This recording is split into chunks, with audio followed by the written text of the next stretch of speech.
Chapitre 5. L'inclusif sans pitié, construire, sans demander pardon. L'heure n'est plus à convaincre. Tu veux faire avancer l'inclusion?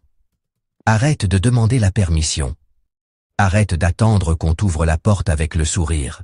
Qu'on valide ton projet parce qu'il cadre avec les objectifs RSE, ou qu'un directeur des ressources humaines te donne une tape sur l'épaule en te disant « Tu fais un super travail ». Non. Fais-le. Point.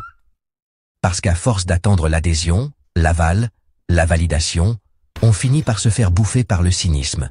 Celui des grandes boîtes, des institutions, des faux alliés, et même parfois de ceux qui, à force d'être épuisés, ont fini par se résigner.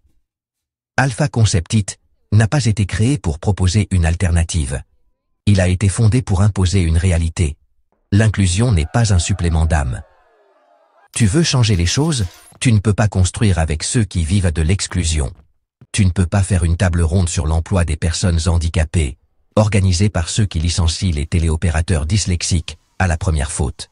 Tu ne peux pas croire au discours sur la mixité dans les équipes tech. Quand tu vois le stagiaire sous-payé faire le travail d'un contrat à durée indéterminée, pendant que le manager se masturbe intellectuellement avec des frameworks inutiles. Tu ne peux pas espérer un miracle venu du sommet. Ce sommet, il est construit pour te dominer, pas pour t'entendre. Donc, il faut construire hors cadre, hors timing, hors validation. Construire un système où l'inclusion n'est pas un slogan, mais le cœur du fonctionnement. Pas un truc en plus. Le truc de base. Des business plans faits pour exclure. Tu veux qu'on parle vrai? Alors, parlons de chiffres. La majorité des modèles économiques actuels ne fonctionnent qu'en excluant. Les trop vieux, trop lents, trop coûteux, les atypiques, trop sincères, trop directs, les précaires, trop fatigués pour se vendre, les invisibles, trop nécessaires pour être visibles. Tu crois qu'un cabinet de conseil qui facture 1 200 € la journée a intérêt à inclure un mec sans diplôme mais ultra compétent?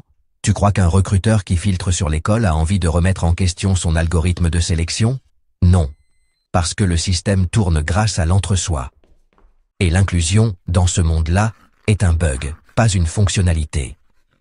Chez Alpha Concept IT, on ne corrige pas ce bug. On change de logiciel. Le refus comme moteur. Refuser l'hypocrisie. Refuser l'esthétique sans éthique. Refuser les labels vides, les chartes sans effet, les engagements aspirationnels. Mais surtout refuser de faire semblant. Tu veux inclure vraiment? Prépare-toi à être jugé, moqué, exclu toi-même. Prépare-toi à déranger. Parce que l'inclusion réelle gêne. Elle fout le bordel dans les organigrammes. Elle casse les silos. Elle rend les bullshit jobs inutiles. Elle donne la parole aux gens qu'on a toujours fait taire. Et c'est là qu'il faut tenir la ligne. Pas s'excuser. Pas arrondir les angles. Pas faire de la pédagogie. Pas dire « on va y aller doucement ». Non. On avance, et ceux qui veulent, suivent. Les autres, ils regarderont. Et peut-être, un jour, ils comprendront. Construire par le bas, pour le bas, avec le bas. Tu sais ce que le haut déteste? Que les gens d'en bas construisent sans lui. Qu'ils prennent des décisions sans le consulter. Qu'ils s'organisent sans ses règles. Alpha Concept IT, c'est ça. Un projet né de la marge, pensé pour les marges, porté par des marges. Mais les marges, quand elles se connectent, deviennent le cœur battant. La périphérie se fait centre. Et le centre, il devient obsolète. On ne veut pas faire l'inclusion à l'intérieur d'un système pourri. On veut faire l'exclusion de ce système. Et construire autre chose. Pas un plan quinquennal. Pas une start-up à impact. Pas une comédie sociale. Un truc qui marche, qui n'exclut pas, et qui dérange assez pour être réel. L'inclusif, c'est pas gentil. Tu veux une vérité brutale? Être inclusif, c'est pas être gentil. C'est pas dire oui à tout le monde. C'est pas caresser les égos, ni apaiser les managers. C'est faire des choix. Et souvent des choix qui mettent mal à l'aise. Dire à un chef de projet qu'il ne comprend rien. Dire à une directrice des ressources humaines qu'elle est hors sol. Dire à un profil brillant sur LinkedIn qu'il est toxique dans un groupe. Dire à un investisseur que son argent ne vaut rien s'il veut imposer ses règles. C'est oser perdre, pour ne pas trahir. C'est renoncer à plaire, pour faire juste. On ne négocie pas avec l'injustice. Tu crois qu'on peut améliorer ce système-là? Celui qui broie les profils atypiques, qui recycle les luttes en slogan, qui jette les salariés à la première crise? Non. Il faut le défier, le court-circuiter, le remplacer. Et ça ne se fait pas avec des panels. Ça se fait avec des outils, des décisions, des actes. C'est pour ça qu'on crée. Pas pour être invité dans les conférences. Pas pour se faire féliciter sur LinkedIn, mais pour montrer que c'est possible. Et tant pis si ça grince. Tant mieux même. Conclusion, l'inclusion ou rien. Ce chapitre n'est pas un appel au compromis, c'est une déclaration de guerre à l'inertie. Une rupture nette avec l'illusion du changement en douceur. L'inclusion ne peut pas être polie. Elle ne peut pas être optionnelle. Elle ne peut pas être décorative. Elle doit être structurelle, radicale, incontournable. Et si pour ça, il faut déranger, déplaire, secouer. Parfait. Alpha Conceptit ne demande rien. Il agit. Chapitre 6. Et maintenant? Faire sans eux pour nous. Ils ont montré qui ils sont. C'est acté. On a vu. On a compris.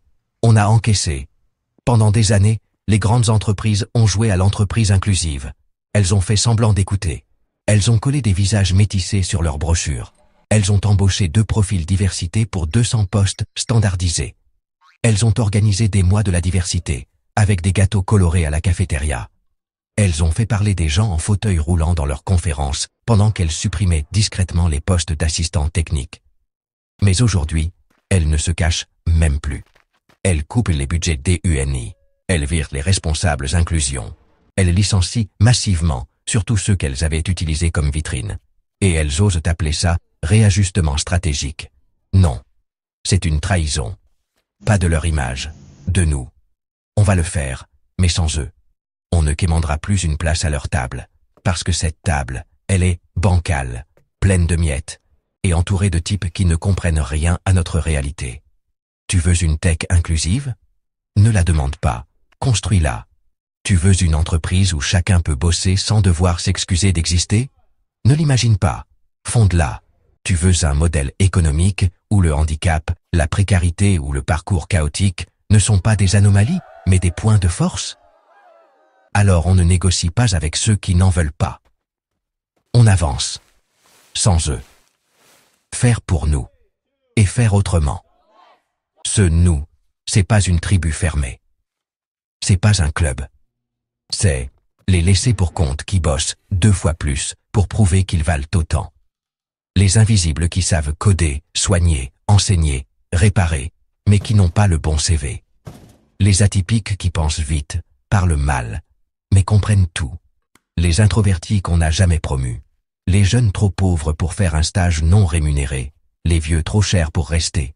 Ce nous, c'est ceux qu'on a toujours ignorés. Et pour eux, on ne va pas faire mieux que les autres. On va faire autrement, horizontalement, collectivement, lentement, parfois, mais sérieusement. Pas de promesses creuses, pas de budget bullshit, pas de poste à Chief Empathy Officer. Juste du travail, de la dignité et des résultats. On ne gagnera pas avec les armes d'en face. On ne va pas battre ce système avec ses propres outils. Tu veux faire un business plan inclusif avec les critères d'une banque. Tu vas échouer. Tu veux recruter autrement avec les algorithmes LinkedIn. Tu vas t'épuiser. Tu veux mesurer l'impact humain avec les indicateurs de performance des cabinets de conseil? Tu vas te trahir. Nous, on mesure autrement. Est-ce que cette personne a retrouvé de l'autonomie? Est-ce qu'elle ose à nouveau proposer des idées? Est-ce qu'elle s'excuse moins, doute moins, subit moins? Est-ce qu'elle se sent respectée dans ce qu'elle est, pas juste dans ce qu'elle produit? Voilà notre roi. Créer un autre type de boîte. Alpha Conceptiti, c'est pas une start-up. C'est pas une association militante non plus. C'est un hybride, un organisme vivant, une cellule insubordonnée. Pas de PDG gourou, pas de storytelling larmoyant, pas de bullshit autour de la tech pour le bien. Juste, des gens qui savent ce qu'ils font, qui veulent que d'autres puissent te faire aussi, et qui ne veulent plus jamais avoir à s'excuser de vouloir travailler à leur manière, à leur rythme, avec leurs outils. Pas de pitié pour les institutions mortes. Tu veux un vrai projet DNI? Alors désobéis. Fais des choses qui ne rentrent pas dans les cases. Refuse les appels à projets qui t'imposent des indicateurs absurdes. Ignore les plateformes qui ne t'ouvrent la porte que si tu joues le jeu du conformisme. Ose dire à un financeur que tu ne changeras pas ta mission pour quelques milliers d'euros. Tu vas te fermer des portes. Oui, mais tu vas en ouvrir d'autres. Celles qui donnent sur quelque chose de plus grand, de plus humain, de plus fort. Tu n'as pas besoin d'être accepté pour être légitime. Ce système a appris à toute une génération à chercher l'approbation, à attendre la validation, à chercher les likes, à mériter sa place. Mais ceux qui changent le monde ne demandent pas l'autorisation. Ils occupent l'espace. Ils créent le leur. Et ils font. Toi aussi, tu peux faire. Tu n'as pas besoin d'être accepté pour être juste. Tu n'as pas besoin d'être soutenu pour être solide. Tu n'as pas besoin d'être applaudi pour être dangereusement vivant. Conclusion. On trace, avec rage et amour. On n'attend plus. On n'espère plus. On agit. Avec les moyens du bord. Avec nos failles. Avec notre vécu. Mais on le fait pour nous. Et pour ceux qui viendront après. Parce que si eux peuvent renier leurs engagements, alors nous pouvons tenir les nôtres. Parce qu'au fond, on ne veut pas seulement travailler. On veut retrouver notre pouvoir. Celui d'exister, de produire, de penser, d'inventer. Pas à la marge, mais en fondation. Et on ne demande plus. On trace. Crédit. Texte original par Alpha Concept It. Chapitre 7. Inclusion en mode maintenance quand la diversité devient un ticket fermé. Dans certaines entreprises, l'inclusion, c'est comme un ticket, Jira on l'ouvre, on communique dessus, puis on le ferme pour faire croire que c'est réglé. J'avais reçu ce message un jour, d'un développeur fatigué, travaillant dans une grande structure de la tech. C'était un homme neuroatypique, hypersensible, brillant, mais invisible dans les réunions. Trop lent dans ses réponses pour les stand-up de 15 minutes, trop rapide dans ses réflexions pour les managers PowerPoint. Et il savait qu'il n'était gardé là que pour cocher une case. Ce n'est pas un cas isolé. Inclusion, ce mot vidé de sa sève. On dit inclusion comme on dit pause café. À force, ça ne veut plus rien dire. C'est collé dans les chartes RH, sur les pages LinkedIn, dans les présentations internes. Mais très souvent, c'est une inclusion cosmétique, un vernis. Un effet d'annonce destiné à séduire des financeurs, calmer les critiques, ou montrer patte blanche aux journalistes spécialisés. Mais sur le terrain, les réunions ne sont pas accessibles aux malentendants. Les outils de travail sont une torture cognitive pour les dyspraxiques ou les autistes. Les recrutements favorisent toujours les clones des écoles parisiennes. Le langage reste rempli d'implicites sociaux, de codes informels, de hiérarchies invisibles. Et surtout, les personnes incluses sont rarement écoutées. Juste montrées. On n'intègre pas pour transformer l'équipe. On ajoute pour que l'équipe reste la même. Quand l'inclusion est traitée comme un patch, le système est malade.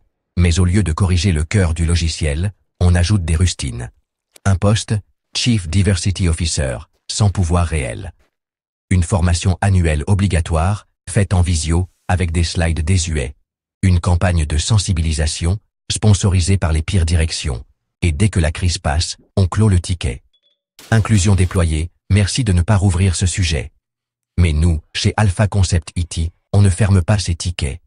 On les garde ouverts, jusqu'à ce que les systèmes soient repensés, pas ajoutés, pas maquillés. Le piège du rôle modèle, unique. Vous l'avez tous vu, le champion de la diversité mis en avant. Un seul profil. Toujours celui qui ne dérange pas trop, l'handicapé qui fait des TEDx, le racisé qui a réussi, la femme dans la tech, mais parfaitement intégré à la norme masculine, le transgenre de service, mais ultra marketable. On les applaudit, on les érige en exemple. Mais ce que personne ne dit, c'est qu'ils sont seuls, et souvent épuisés. On m'a mis sur scène pour parler d'inclusion, mais j'avais pas le droit de critiquer l'entreprise, juste de dire merci. Témoignage reçu, rester anonyme. Le rôle modèle devient un totem, un bouclier contre toute critique. Mais il ne change rien si le système reste inchangé. Ce que nous proposons, c'est un système où l'inclusion est structurelle. Chez Alpha Concept It, on ne cherche pas à ajouter des personnes différentes. On redéfinit le centre. Pas de process RH déshumanisé. Chaque parcours est individualisé. Pas de hiérarchie descendante figée. Chaque voix compte et le pouvoir est équilibré par la pratique. Pas de formation à l'inclusion une fois par an, mais des rituels collectifs, réguliers, pour se confronter, se réajuster, évoluer ensemble. L'inclusion n'est pas une opération marketing, c'est un travail de tous les jours, souvent sale, inconfortable, conflictuel. Mais c'est ça, la vraie inclusion, faire de la place, pas juste la tolérer.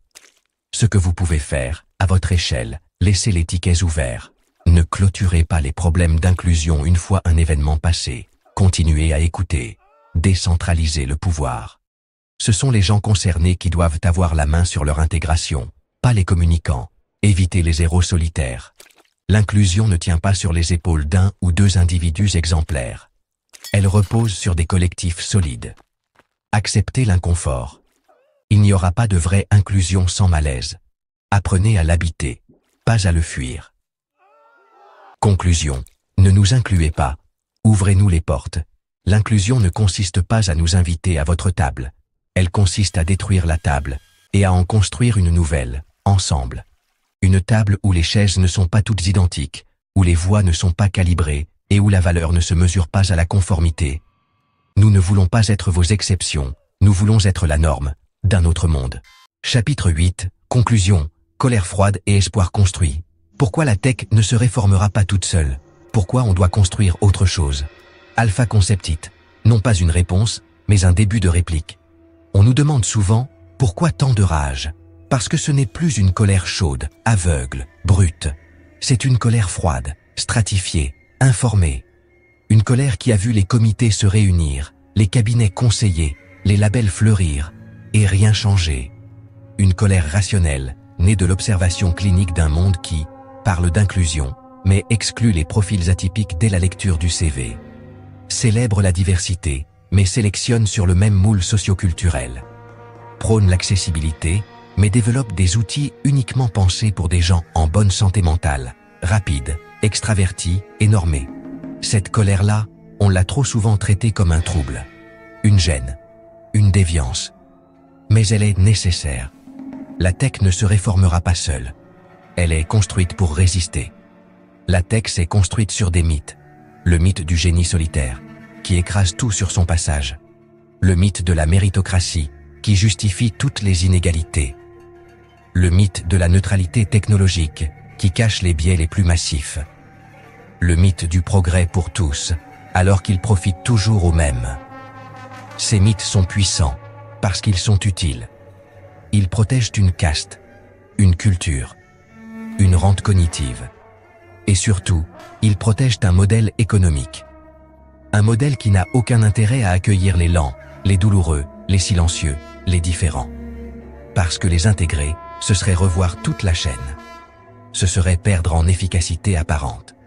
Ce serait renoncer à l'illusion de la scalabilité infinie.